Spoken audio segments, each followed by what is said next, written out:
Com s'il·lumina un museu? Gràcies a les alçàries sota sostre, Frank Gehry fa cohabitar sense conflictes la claror natural i la il·luminació artificial. Es practiquen obertures als sostres de cada galeria del museu.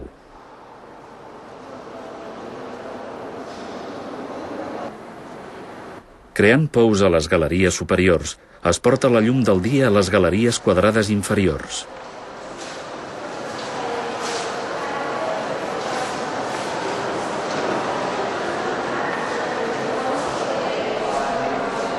Però els conservadors del museu, per la seva banda, volien privilegiar la il·luminació artificial, que és més fàcil de controlar.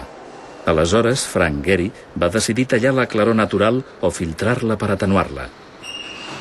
Es van instal·lar uns filtres que es poden treure a l'hivern i tornar a posar a l'estiu, quan el sol és més fort.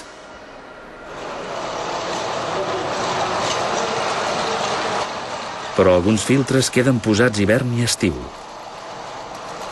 En definitiva, són les bombetes les que il·luminen les obres, com a tots els museus del món.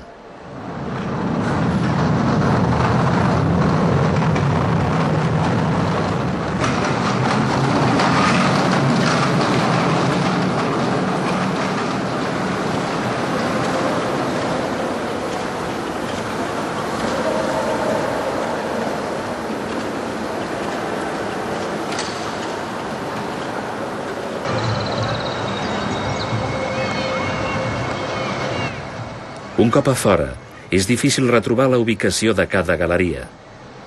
Frank Gehry embolica les pistes. Com a demostració, el passadís més alt és a 26 metres de terra. El punt culminant del museu és a 53 metres. Entre els dos punts no hi ha res. 27 metres d'espais buits i inaccessibles per a l'espectador, és a dir, la meitat de l'atri. Així es podria treure tota la part superior del museu sense que això afectés ni una sola tela penjada a la paret. La relació entre interior i exterior queda trastocada per aquesta pèrdua de referències.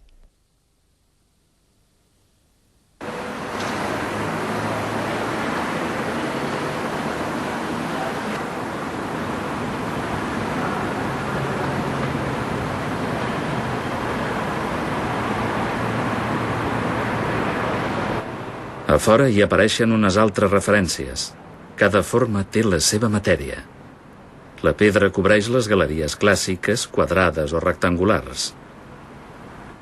Les galeries de formes arrodonides, en canvi, estan cobertes de titani.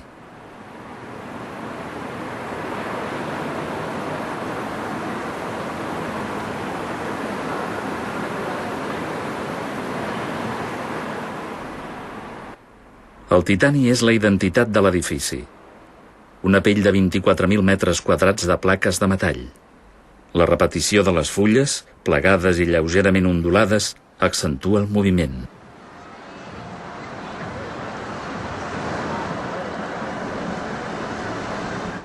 Així, el museu, cobert d'escates, captarà la llum.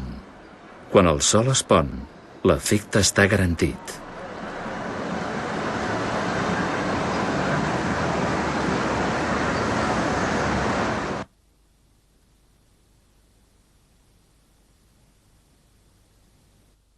Vaig passar molt de temps intentant comprendre la claror de Bilbao.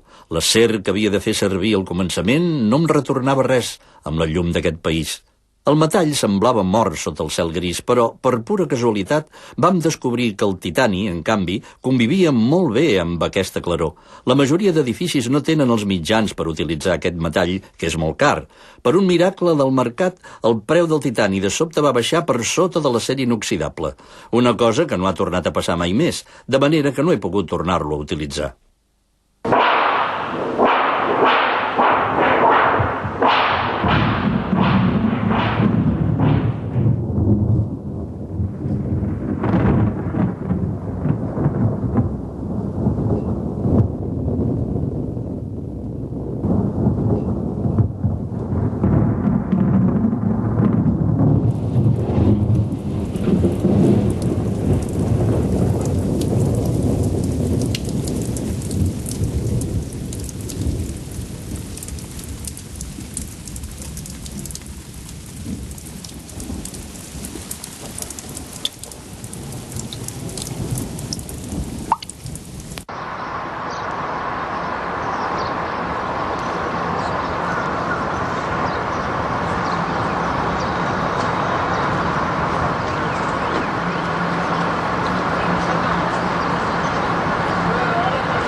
En concebre el seu museu, l'arquitecte té un autèntic projecte urbà. Crea una nova cruïlla i l'enllaça amb la ciutat. La via fèrria que separava el museu de la ciutat queda coberta per una plaça. En aquesta plaça s'acaba un dels carrers de la ciutat. Es converteix en un punt de trobada que redefineix les vores del riu.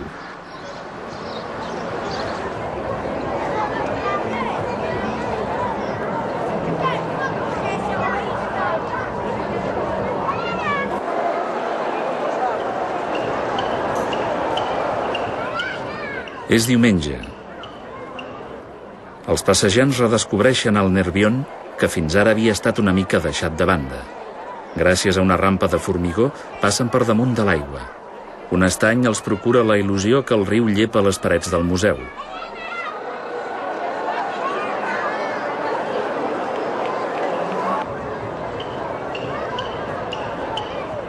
A l'extrem de l'edifici, el pont és una enorme competència metàl·lica que li barra el pas.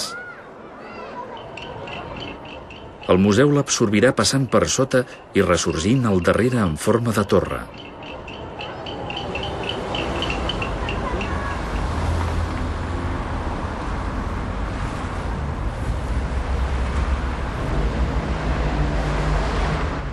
Unes escales surten del passeig del riu per portar-nos discretament fins al pont. L'arquitecte acaba el passeig i ens retorna a la ciutat, deixant darrere d'ell una torre buida, un simple decorat teatral de dues cares.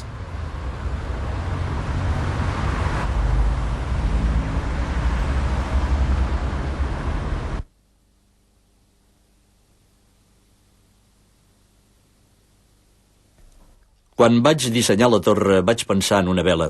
Hi ha un moment en la maniobra en què la barca vira i et trobes de cara al vent. Durant una fracció de segon la vela vacil·la. Vaig atrapar aquest moviment.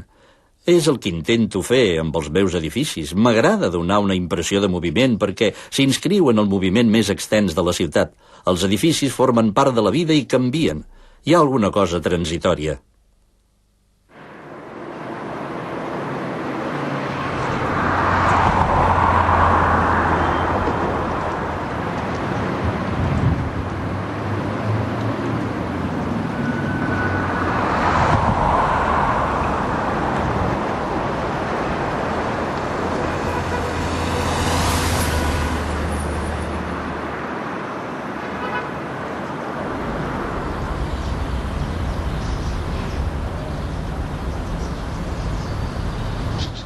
L'associació d'una gran fundació cultural, una voluntat política i una arquitectura desfermada han transformat el plom en or. D'això se'n diu l'efecte Bilbao. La ciutat industrial s'ha convertit en la ciutat d'un monument cultural, el Museu Guggenheim de Bilbao.